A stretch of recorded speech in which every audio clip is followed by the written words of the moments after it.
जी हाँ दोस्तों, तो आज की इस वीडियो में हम आपको बताएंगे व्यंजन संधि के बारे में और आखिर आप कैसे कुछ ही सेकंडों में व्यंजन संधि का संधि विच्छेद कर लेंगे और कुछ ही सेकंडों में पहचान लेंगे कि ये व्यंजन संधि है या फिर ये कौन सा संधि है और व्यंजन संधि के नियम क्या है और कौन सा वर्ण किस वर्ण में बदलता है।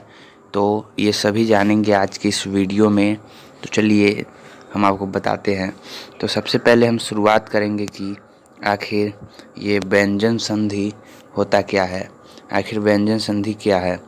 जी हाँ दोस्तों, तो हम आपको सबसे पहले बता दें कि व्यंजन संधि संधि का ही एक रूप है। जी हाँ दोस्तों, और वो संधि का एक भेद है, एक तरह से आप कह सकते हैं। और व्यंजन संधि वह होता है व्यंजन वर्ण के साथ साथ स्वर वर्ण या व्यंजन वर्ण के साथ व्यंजन वर्ण के मेल को व्यंजन संधि कहते हैं। कहने का मतलब ये है कि व्यंजन वर्ण या व्यंजन वर्ण जब मिलता है तो उस मेल को व्यंजन संधि कहते हैं, या फिर व्यंजन वर्ण और स्वर वर्ण मिलता है तो उस मेल को भी व्यंजन संधि ही कहते हैं। उसके बाद अगर इसके हम पहले नियम की बात करें तो इसका पहला नियम कहता है कि यदि वर्ग के प्रथम वर्ण के बाद कोई स्वर वर्ण हो तो प्रथम वर्ण अपने तृतीय वर्ण में बदल जाता है। कहने का मतलब समझिए, आपको यहाँ पे समझना होगा। प्रथम वर्ग कहने का मतलब हुआ कि जैसे कि क वर्ग, च वर्ग, ये सब वर्ग है। अब प्रथम वर्ग माने कि क वर्ग, यानी कि प्रथम वर्ग के प्रथम वर्ण के बाद यानी क वर्ग के वर्ण के बाद अगर कोई स्वर आ जाता है, जैसे मान लीजिए क है, तो क के बाद अगर कोई स्वर आ जाता है जैसे आ, तो ये जो क है वो ग में बदल जाएगा। ये आपको ध्यान में रखना है।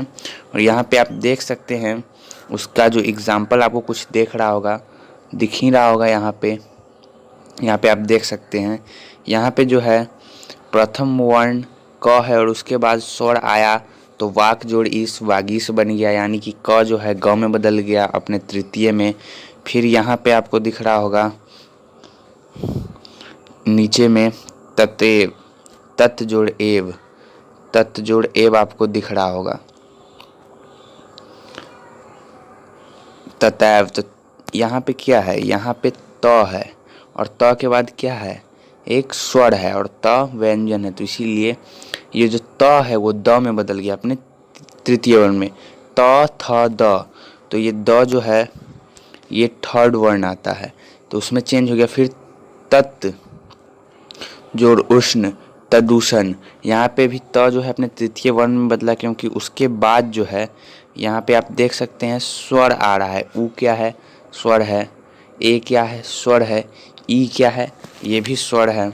तो ये रहा इसका पहला नियम। उसके बाद अगर हम अगले नियम की बात करें तो अगला नियम क्या कहता है, अगला नियम कहता है कि यदि प्रथम वर्ण के बाद कोई पंचम वर्ण हो तो प्रथम वर्ण अपने पंचम वर्ण में बदल जाता है। कहने का मतलब समझिए कि जैसे कोई पहला वर्ग का वर्ण है जैसे क, और उसके बाद अगर कोई दूसरे वर्ग का पचमा आ गया, जैसे कि यहाँ पे आप समझिए ये है क, ये प्रथम वर्ण है, माने क वर्ग का ये प्रथम वर्ण है। उसके बाद म, ये जो है ये पांचवा वर्ण है।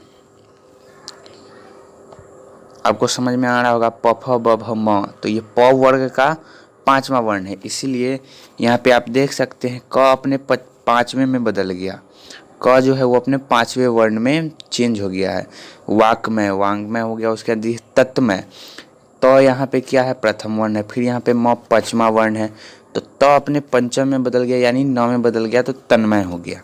तो आपका यहाँ पे दिख रहा होगा। उसके बाद फिर यहाँ पे आपको दिख रहा होगा त, और फिर यहाँ पे है म, तो त जो है वो क्या है, प्रथम वर्ण है, और म जो है यहाँ पे वो पंचम वर्ण है। तो यहाँ पे प्रथम वर्ण पंचम वर्ण में चेंज हो रहा है, ये आपको दिख रहा होगा।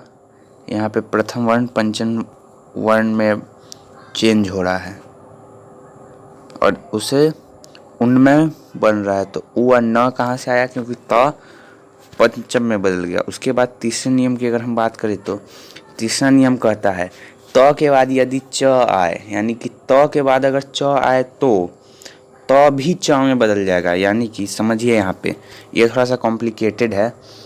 त के बाद आपको समझना होगा, त, ये जो त है इसके बाद अगर च आता है तो ये जो त है ये भी च में चेंज हो जाएगा, त च में बदल जाएगा। और अगर त के बाद च आए तो त तो च में बदल जाएगा। यदि उसके बाद स आ गया, स आ गया तो स छ में बदल जाएगा। माने त तो च में बदलेगा ही। ये त है वो तो च में चेंज होगा ही ऑटोमेटिकली, माने यहाँ पे इस नियम के तहत। उसके बाद जो स है वो भी छ में बदल जाएगा। और ये थोड़ा कॉम्प्लिकेटेड है और आपको एग्जांपल से समझाते हैं हम। जैसे कि शरद छवि, शरद छवि आपको दिख रहा होगा। यहाँ पे क्या है, आधा च है और पूरा छ है। तो यहाँ देखिए आप शरद, तो यहाँ पे कौन सा वर्ण है, त है। और उसके बाद क्या आ रहा है, तलावे श आ रहा है, तलावे श। तो त च में बदलेगा और तलावे श छ में बदल जाएगा। तो शरद छवि यहाँ से आपको समझ में आया होगा। फिर उत्श्रृंखल, यहाँ पे आपको दिख रहा होगा उत्श्रृंखल जो है वहाँ भी त है। यहाँ पे आप देखिए ये त है और उसके बाद यहाँ पे क्या है, तलावे श है। तो त तो च में बदलेगा ही, आधा त है तो आधा च में, फिर स जो है तलावे स वो छ में बदल जाएगा। तो उत्श्रृंखल आपको समझ में आ रहा होगा। उसके बाद जो अगला चौथा नियम है वो क्या कहता है, चौथा नियम ये कहता है कि अगर स के बाद यदि त वर्ग आए तो मूर्धन्य स के बाद यदि त वर्ग आए तो त वर्ग में बदल जाता है। समझिए, आप व्यंजन पढ़े होंगे तो आपको मालूम होगा ये स के बारे में। इसे हम लोग मूर्धन्य स बोलते हैं।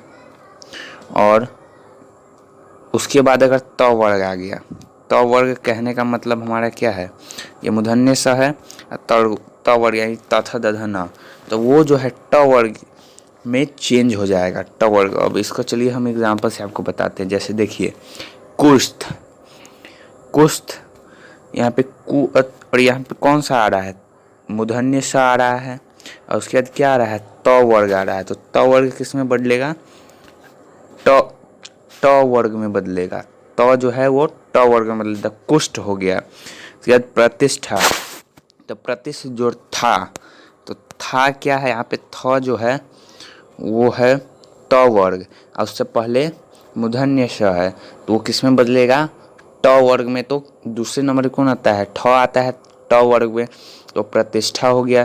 फिर उत्कृष्ट, तो यहाँ पे आप देखिए त क्या है, यहाँ पे त,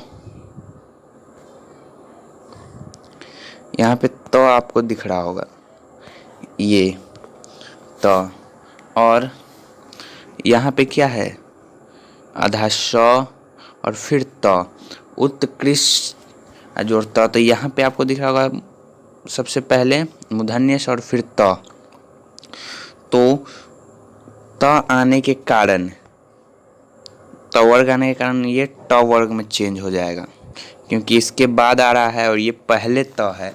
तो इसीलिए मैंने इसे 3 भाग में पार्ट दिया है कि आप इसको नहीं माने कि समझ में आए तो अच्छे से समझ सके कि अगर मूर्धन्य स के बाद अगर त वर्ग आए तभी वो ट वर्ग में बदलेगा। और यहाँ पे उससे पहले आ रहा है तो ये आधा त ही रहेगा, त हलंत ही रहेगा।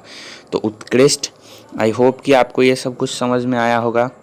तो इसी के साथ वीडियो को ख़त्म करते हैं और फिर इसका नेक्स्ट पार्ट जो है जिसमें हम आपको बताएंगे किस तरह से आप उसके ट्रिक के बारे में, संधि के स्वर संधि के ट्रिक्स के बारे में पहचानने के लिए। तो थैंक्स।